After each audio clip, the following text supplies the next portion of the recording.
التكساس فرايز من الأكلات الجميلة. بطاطس مقلية بس بصورة جديدة تانية خالص.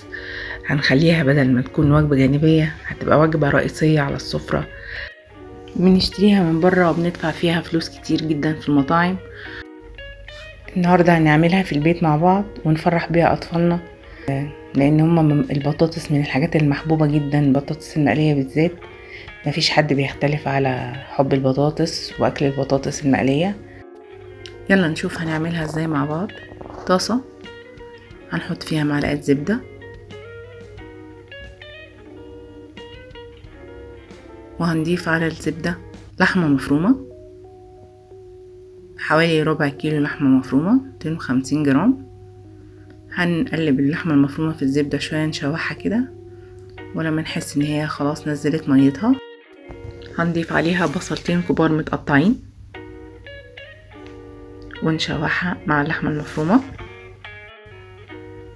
وهنضيف التوابل، معانا روزماري، هو هيبقى ملك الطعم النهارده في التكساس فرايز. معانا بابريكا وحبهان مطحون، ملح و7 بهارات. هنقلب ونسيب العصاج او اللحمة المفرومة يتسوى على النار. نوطي عليه النار عشان عايزاه يتسوى كويس. هنحضر الصوص بقى اللي هنحطه فوق اللحمة المفرومة. طبعا احنا بنكون محمرين بطاطس قبلها ومجهزينها. الصوص عبارة عن كوباية زبادي، معلقتين مايونيز كبار، وبعدين هنضيف عليهم معلقتين طحينة كبار برضو، وهنقلب الصوص. هنضيف عليهم ملح، معلقة خل وملح وزعتر وفصين توم، يعني هي حوالي معلقة توم صغيرة مطحون. هنضربهم مع بعض. هنا البولة كانت معايا صغيرة فجبت البولة اوسع، ونعمت الصوص عشان عايزاه يبقى ناعم كده مفيهوش اي تكتلات. بالهاند بلندر كده نعمته خالص، وخليت كل المكونات اللي فيه تتجانس مع بعض وتدخل مع بعض كده.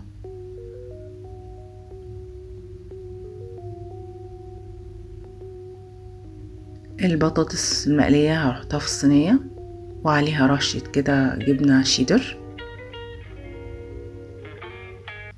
بعدين هنضيف عليها اللحمة المفرومة بعد ما استوت خلاص. انا سبتها خالص على النار تهدى مع نفسها كده على نار واطية. هنضيف اللحمة المفرومة ونوزعها كويس فوق الجبنة الشيدر والبطاطس، وهنضيف فوقيها الصوص اللي احنا عملناه اللي هو صوص الزبادي. الميكس ده مع بعض وبيدي طعم جميل جدا، وبيخلي طعم البطاطس مش كأننا بناكل بطاطس مقلية ولا محمرة، لا بناكل حاجة تانية خالص، بنحولها من وجبة جانبية لوجبة رئيسية. هنضيف بقية البطاطس المحمرة، ممكن ببطاطس طبيعية نقطعها ونحمرها، وممكن بالبطاطس الجاهزة فرنش فرايز. هضيف جبنة موتزاريلا فوق الوش، وهدخلها الفرن لمدة 10 دقايق بس، لان طبعا انا مش عايزة بس هي الجبنة تسيح مش اكتر.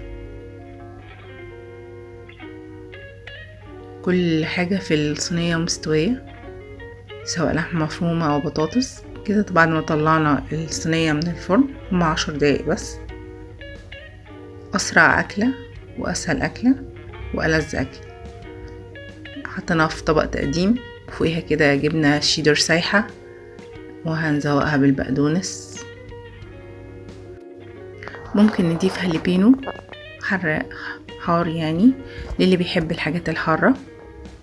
اللي ما بيحبش بس بيستكفى بالجبنة الشيدر فوق الوش مع شوية بقدونس كده، وندوق طعمها بقى. طعمها حاجة تانية خالص، مش هنحس ان احنا بناكل بطاطس مقلية بس. بطاطس جميلة بالهنا والشفا.